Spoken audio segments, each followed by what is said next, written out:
Millfield Way podcast. I'm Dr. Kerry Fiddis, I'm the Assistant Head Academic, and I'm here talking to the new Deputy Head Academic, Alex Hayden. We're going to be talking about the academic environment here at Millfield and what our priorities are for the year ahead. Alex, can I ask you what really drives you in education? What motivates you in this job? Well, I sometimes I find that quite hard to articulate, but I think what it really comes down to is intellectual curiosity and students asking questions because they're genuinely interested in what they're learning in lessons and the world around them. You know, little children at primary school, they ask questions all the time, but you know, we know that students all over the world start asking less questions really as they get older. And so really what drives me in education, Kerry, is just to get that intellectual fire, that curiosity in each one of the young people we have the privilege to work with. So that's about teachers being passionate about their subjects, which has been so nice, I've seen in the last 3 weeks at Millfield. Some real passion and expertise. And the students really fired and engaged in what they're doing. And they're asking questions, they're interested to find out more. And, you know, putting programmes in place that allow that to really develop is what I'm all about.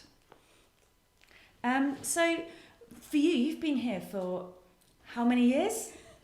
Well, I've been here quite a long time. I actually tried to leave once, and came back. And I think that's a huge compliment to Millfield. So I absolutely love this school. I really find it an exciting place to work. So I have been here. This is my 6th year in this particular post, but I also did 6 years as head of maths, and I did 3 years before that working in the maths department. Excellent. I find the place really exciting. Things that I like. What do I like about Millfield?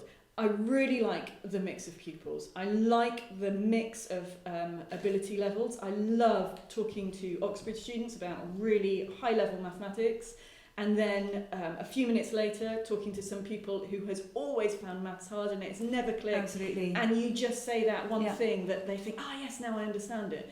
And the challenge that it gives you as a teacher is fantastic. You know, you're not just stuck doing the same thing year after year. You have to completely change your approach with different classes. You've got to try out new techniques.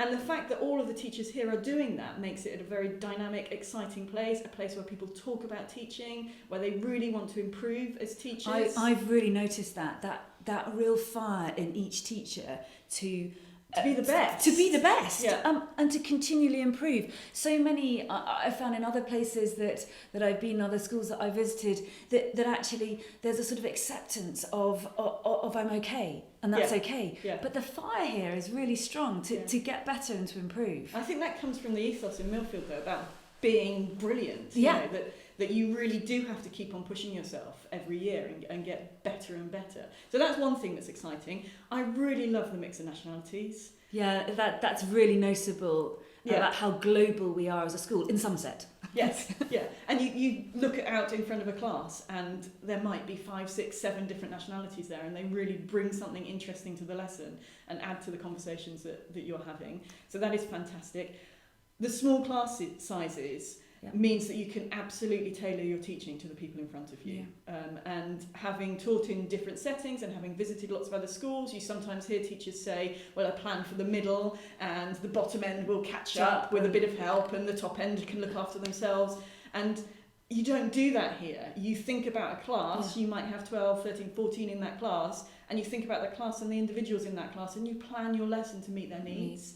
And it's massively satisfying as a teacher to be working with individuals rather than working with blobs of classes. I think that that approach to individuals in the classroom but extends to their whole programme, and that's what I've noticed. The extraordinary size of Millfield is also its strength in the way that we really work hard to put together a programme that is going to be right for that child, so they can stretch and challenge themselves in their academics, in their sport, in their music, and their drama, and have a really broad education and a really rich education. Absolutely, that flexibility to be able to slot in the EAL lessons and to give extra learning support to the pupils who need it, that a pupil who needs it can really cut down the number of GCSEs that they're doing and focus on quality rather than quantity. Yeah.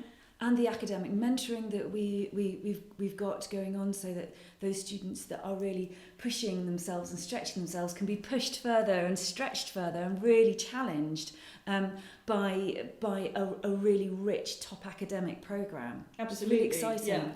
Yeah. And it's so important to me and to the teachers here that we are not just focused on exams. Obviously we want our pupils to get the very best exams that they can get. But I want that to be a byproduct of an excellent education. I don't want to be restricted by what is in the exam. And that is what our top pupils need. They need to get the A stars. They need to get the grade 9s. And they will. But I want them to be thinking so much wider and not limiting themselves to, right, this is how you pass this exam. And that's what we try and do in terms of the enrichment that we've got, in terms of the visiting speakers, in terms of the clubs that we put on, in terms of getting those really academic pupils together, working with the head of academic extension, Dr. Abby Pringle, mentoring those pupils and pushing them, what have you read this week? Yeah. What are you talking about? What are you sharing with each other? And not just in lessons, not just we've even got breakfast clubs starting this year, to really push and extend the children over a croissant before they start the day. Getting those students together, those who've got similar interests, so they can explore and challenge each other to think about wider issues. It's really exciting. A lot of this feeds into the priorities that we've recently published, that all of the teachers are focused on. Each department is thinking about how to embed these. I'll just run through those key priorities. So there's 3 strands, really looking at feedback from the teachers, but more focused on what the pupils are doing with that feedback. I'll come back to that in a second. Yeah. Second strand is about the enrichment, making the subjects exciting and stretch outside of the syllabus, the exam syllabus. And the third one is making sure that we're taking full advantage of all of the accessibility tools, so making sure that nobody is hampered by the fact that they find reading and writing difficult, that they can still reach their full potential. So those are the 3 strands. Yeah. Let's come back to the first one. Yeah, with feedback we've been looking at really closely together and really trying to put the pupil at the centre of that feedback, making sure in every lesson we have now said, if you're giving back work, teachers are now making sure that the students have got time to respond to that feedback so that they can recraft, make their work more beautiful next time, make it.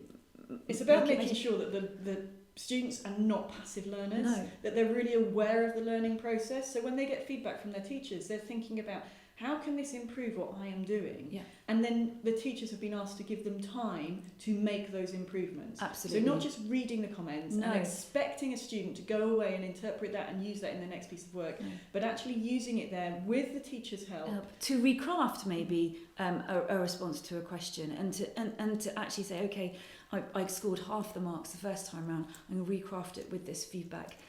Which matches real life. Nobody just does things once. Nobody does things once. You do it again and again, and you get better at it. Yeah, absolutely. You get better at it.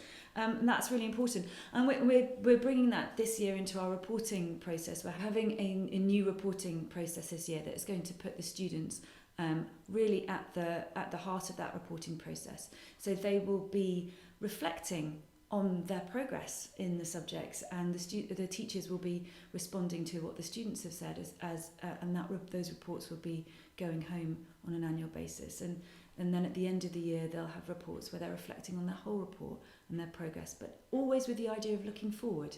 What can we do together to make... What can we do better? How can we do better? How can you support me to be better? Absolutely. Exactly, and have that whole feeling permeating sort of through.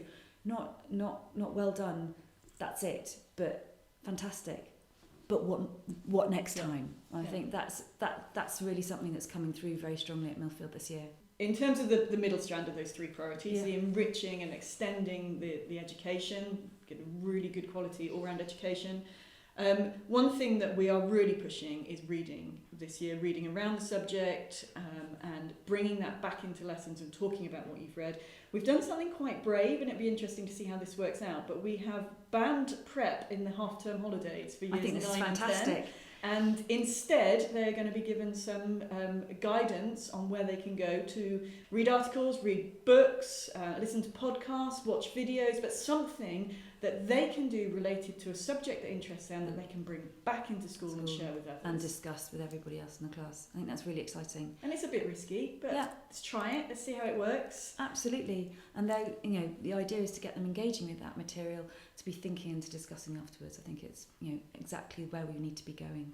Supporting pupils who maybe have found it a little bit harder to access the curriculum has got a really long and well-established history at Millfield, and we are a centre of excellence in the way we operate in that area. And I know that one of our teaching and learning priorities this year is to really look at what tools have become available in the last 2-3 years. I mean, this market is really growing. And this is also about matching real life. It is perfectly possible now for somebody who can barely read and write at all to hold down a very high level job because the computers will read to them. They will. You can write anything you want to write using dictation tools, and we need to match that. We can't let people be held back by the fact that they find reading and writing difficult. No. We need to be opening doors so that we can see their full academic potential. And we're not saying, well, yes, you shine verbally, but you're unable to get that down on paper, because they are now carrying around iPads with them, which enable them to do that. Or a reading pen, or you know, there are so many different tools that we can use in the classroom to make sure that that those students feel really confident in the way that they can approach their learning. And teachers have got the option of using videos or presentations instead of having written submissions. And again, that matches the real world, where somebody will be representing themselves in lots of different ways, and we need to give them opportunities to develop those skills. It's a really exciting area to be working in, I think, and something that, you know, will you know, has the capacity to really change a child's life. So Alex, you've just been here for a few weeks. What are your initial impressions of Millfield? I love it. I absolutely love it. I think the dynamism around the school is really palpable in the students and in the teachers, and just the whole feeling of looking forwards is really exciting. It'll be really interesting for us to chat again. I think later in the year and see what other projects have happened. Absolutely. Yeah. Thank you very much for listening. And I believe the next podcast is with some Year 9 girls talking about their day-to-day lives in their boarding house. So listen out for that one.